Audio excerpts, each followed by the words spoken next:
Hello, my name is Emily Conway, and this is my Lab 2 video submission for NUR203 Section KAA.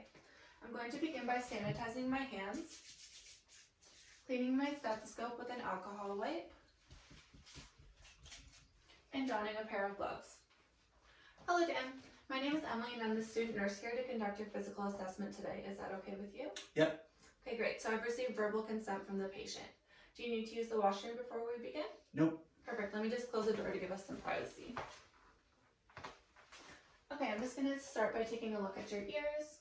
So upon inspection, I can see that the ears are of equal size bilaterally. I'm not seeing any swelling or thickening, and the color appears to be consistent with his facial skin. I'm just going to palpate the tragus and auricle, okay? Do you feel any pain or tenderness? Nope. Perfect. So Dan's not complaining of any pain or tenderness, and the tragus and auricle feel firm upon palpation, which is normal. I'm now going to perform the whisper test to assess for Dan's high tone hearing loss. Dan, could you cover your right ear, please? And just repeat after me. 905. And now could you cover the other ear? 416. 416. Perfect. So Dan was able to repeat exactly what I whispered, which tells me that he's not experiencing any high tone hearing loss. Upon inspection, I can see that the nose is midline, symmetrical, and proportionate to the rest of his facial features. I'm not noticing any crusting or discharge. I'm just going to feel for the frontal and maxillary sinuses. Let me know if you feel any pain or tenderness. Nope. Nope. Okay. So again, Dan's not complaining of any pain or tenderness, and I did feel mild pressure, which is normal in these areas. I'm now going to assess Dan's mouth. So I can see that his lips are symmetrical and look to be well hydrated as there are no cracks present. Dan, could you stick your tongue out and open your mouth, please? So I can see that the gums are pink.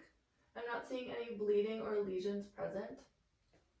I'm not noticing any missing teeth, and the teeth that are present look to be positioned evenly throughout the mouth. I'm not seeing any obvious dental caries.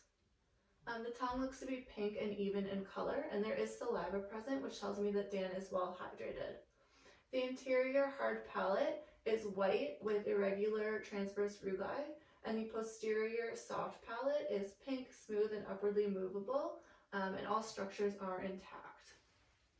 I'm now going to assess for Dan's cranial nerves 9 and 10, the glossopharyngeal and the vagus nerve. Dan, could you stick your tongue out for me, please? And say, ah. Ah. Perfect. So I can see that the uvula and soft palate rise at the midline, and that the swallowing and gag reflexes are intact, which tells me that his cranial nerve 9 and 10 are functioning well. I'm now going to assess for Dan's cranial nerve 12, the hypoglossal nerve. Dan, can you stick your tongue out for me, please? Move it side to side. Can you say light, tight, dynamite? Light, tight, dynamite. Perfect. So Dan's tongue protrudes at the midline, and I'm not noticing any tremors throughout these movements, which tells me that his cranial nerve 12 is functioning well.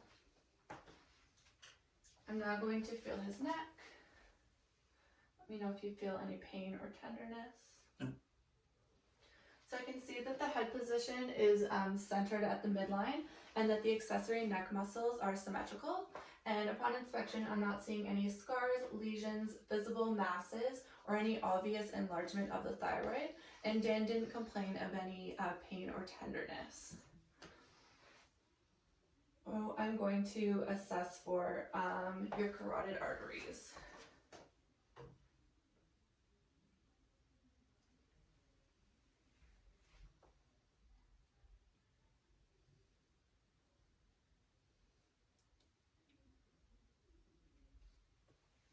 So I can feel that the rhythm is regular and steady with grade strength of +2, and the rate is at about 70 beats per minute. I'm now going to assess for Dan's cranial nerve 11, the spinal accessory nerve. So if you could just turn your head against my resistance. Perfect. And the other side. Perfect. And can you just shrug your shoulders? Great. So I'm feeling equal strong force on each side throughout these movements, which tells me that Dan's cranial nerve 11 is functioning well. Okay, Dan, I'm now going to ask you to turn around, please. Going to inspect the posterior thorax. So upon inspection, I can see that the thorax is symmetrical, elliptical in shape, and I'm not seeing any scars, lesions, or skeletal deformities. The antero-posterior diameter is within normal limits at a ratio of 1 to 2. I'm just going to ask you to take a deep breath in and out. Perfect, and I'm feeling symmetrical chest expansion, which is good. I'm now going to test for tactile firmitis. So Dan, if you could just say blue moon a few times. Blue moon, blue moon, blue moon, blue moon, blue moon. Perfect. And I'm feeling strong symmetrical vibrations throughout those, and upon palpation, I'm not noticing any scars or any lesions or masses. Okay, I'm now going to percuss for resonance.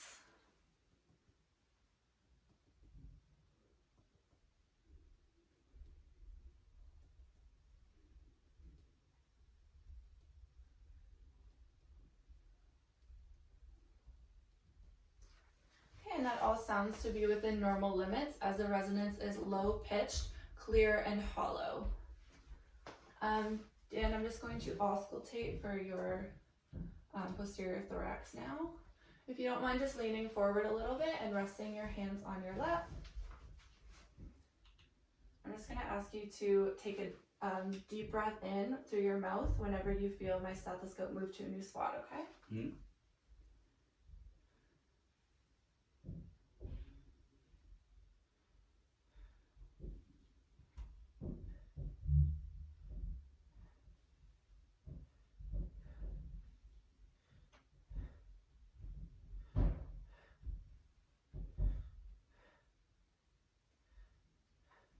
Perfect. So upon auscultation and comparing each side, I can hear low, soft vesicular breath movements across the peripheral lung fields and moderate bronchovesicular breath sounds across the major bronchi. I'm not noticing any adventitious sounds such as wheezing or crackling, which is all good and within normal limits. So I'm just going to ask you to turn around again so I can auscultate the front. This is the anterior thorax.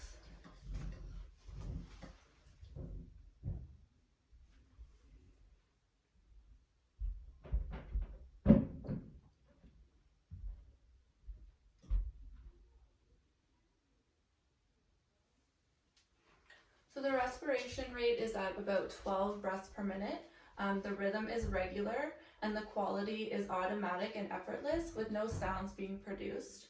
And the chest is expanding symmetrically through each inspiration.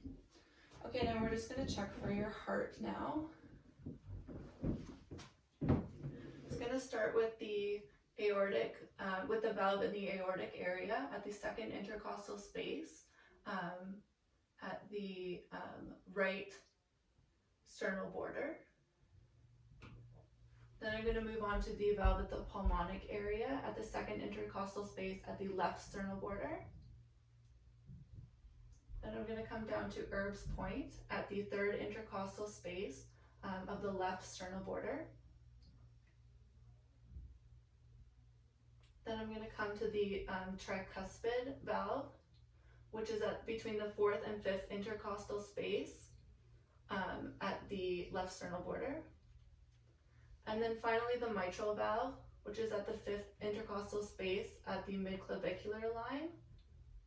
And this is where the S1 sound is best heard, as it is at the apex of the heart.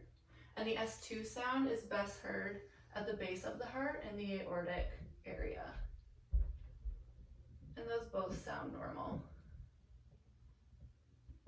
Perfect, and I'm just going to turn my stethoscope and listen with the bell to see if I hear any other sounds.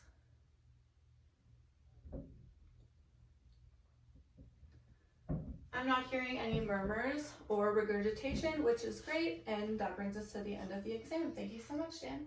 No problem. Thank you.